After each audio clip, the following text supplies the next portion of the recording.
Hey everyone, it is No Shortcut Gaming. Today we are going to go through our collection for the Sega Master System. Yeah, I didn't know that this even existed when I was a kid. All we had was the NES, and that's all everybody even talked about. But this was Sega's NES, which was an upgrade from the Sega 1000. I think it's called the SG-1000.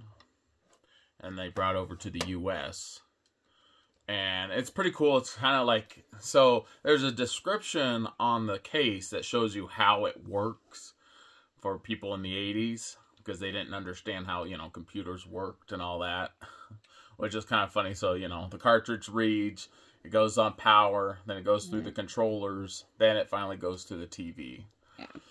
But the Sega Master System... It had a card reader, just like the TurboGrafx 16, that you can put cards in.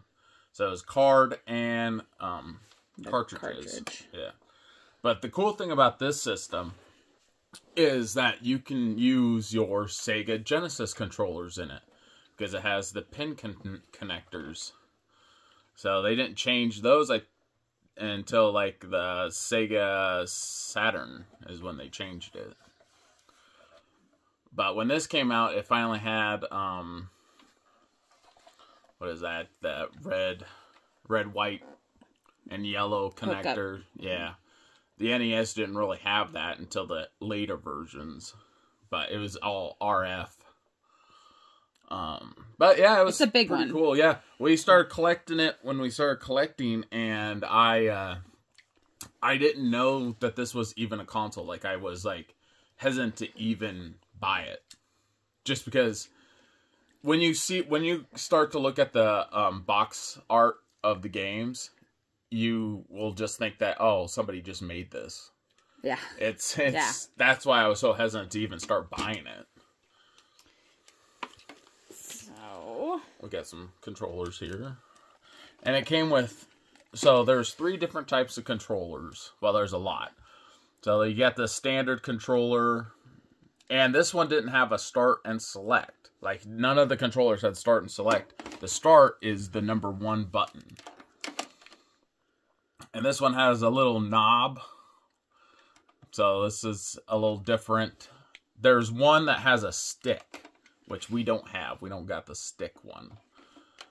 But see how that one has a knob and that one doesn't have a knob. And then we got a flight stick, which is pretty cool. I'm happy to have that. I got a couple flight games on this. But, and then they had a ball, which we don't have. And, of course, all games in the 80s had to have a light gun. This is Sega's light gun, which was a big problem in Brazil because they would use this to rob people. is a weird fun fact, because it looks like a gun. Yeah. It just doesn't have that orange tint to it. And then there's also, which we don't have, is that it had a 3D capability. Had 3D glasses, and which we never purchased, but maybe someday. Maybe someday. Maybe. So, with the games that we have, I'm going to go in a little bit more here. Nope, that was too much. Okay. So you see how you would think that this is not a real game? Because, yeah, they have some box art, but it's with this mesh white... Well, it's a graph. It's a graph, and it looks like somebody made it. Yeah. Off of, they just took some images off the computer and just printed it on there. Yeah. So, here we have Golden Axe Warrior, which is a answer to Zelda. This is Sega's answer to Zelda, which it wasn't obviously not that important because we didn't. I think that's the only one that came out. Oh yeah, they didn't come out with the Sega Genesis. Didn't have one. have Wonder Boy. Yep. Side-scrolling runner.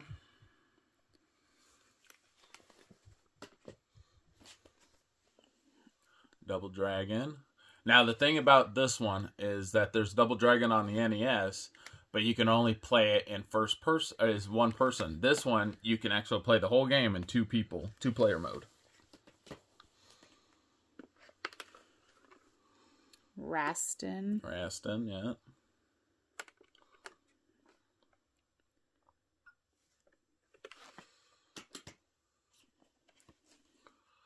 Fantasy Zone. It's a shooter that I use the flight stick for. Afterburner. Flight sticks is really fun with this one. And it just looks amazing for the time. Yeah.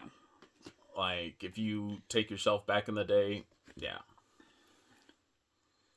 Rampage.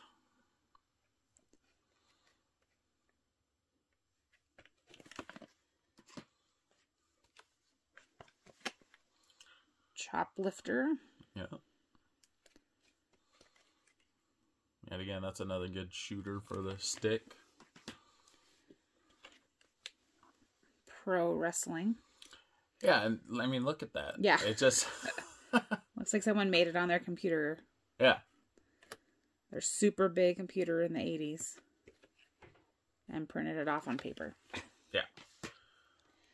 So that's why I was always hesitant to buy it. I had to really research it. Hang On and Safari Hunt. Yep.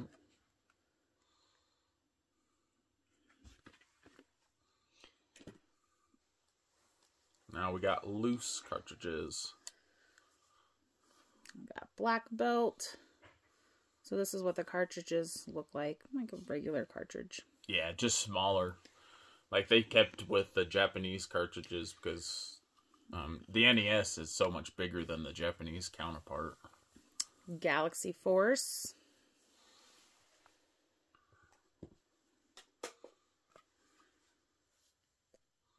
Golden Axe. And that one is a beat 'em up. So you can't get it confused with Golden Axe Warrior. That one, Golden Axe, is a beat 'em up. Golden Axe Warrior. Yep, we got two of them. One loose, one not.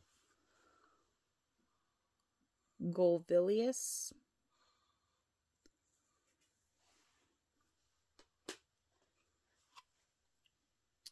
Miracle Warriors. That's a good RPG. I like that one. Fantasy Star. Yep, the first one.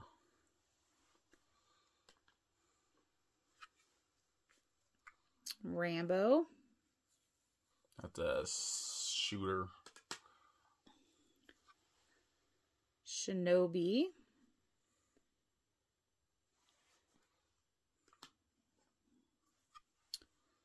Super Wonder Boy. Super Monster Land.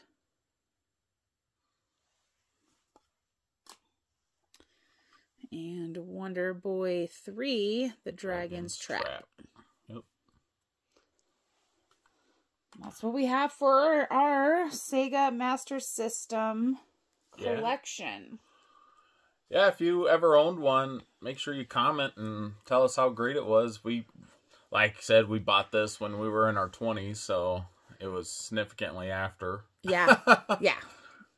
Definitely didn't grow up playing it. So yeah. I mean, now playing it, it is way more superior than the NES. It is, graphical wise and gameplay wise, it's actually fun. Yeah. The only thing that sucks is that the controllers are smushy.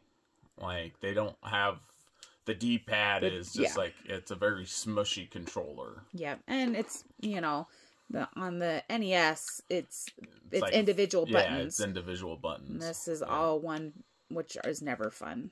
So, yeah, exactly. If you rest your thumb on there and you roll it, you're going to be clicking a couple extra buttons. Yeah. So, let us know what you think in the comments below. If you have a Sega Master System, let us know which is your favorite games. And let us know what you think. Thanks so much for watching.